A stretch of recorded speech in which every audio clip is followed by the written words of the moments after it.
بسم اللہ الرحمن الرحیم قال رسول اللہ صلی اللہ تعالی علیہ وسلم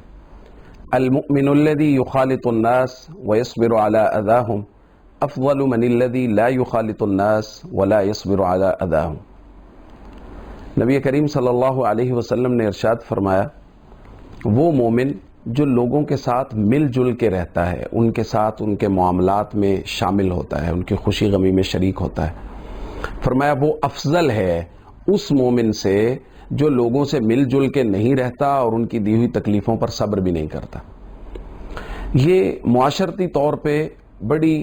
جامع حدیث ہے، یعنی وہ شخص جو رشتہ داروں کے ساتھ، اپنے علاقے کے لوگوں کے ساتھ، محلے داروں کے ساتھ ان کی خوشی غمی میں شریک رہتا ہے، ان کے معاملات کو دیکھتا ہے، کس کو کس وقت کس چیز کی ضرورت ہے اس کی فکر رکھتا ہے،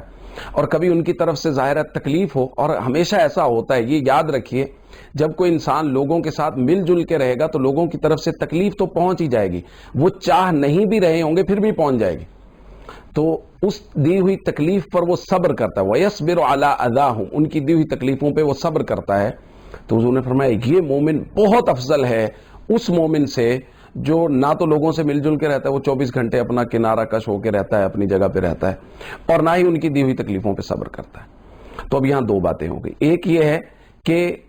ایک مومن لوگوں کے ساتھ مل جل کے تو رہتا ہے لیکن ان کی دی ہوئی تکلیفوں پہ صبر نہیں کرتا، یعنی جب بھی کوئی مصیبت آتی، کسی کی طرف سے کوئی تکلیف دہ بات آتی ہے، وہ بپھر جاتا ہے، غصہ ہو جاتا ہے۔ پہلا مومن اس سے بھی افضل ہے، تو سب سے افضل مومن وہ ہے یخالط الناس ویصبر علی اذاہم، لوگوں سے مل جل کے رہے، ان کی خوشی غمی میں شرکت کرے، ان کی ضروریات کو پورا کرے،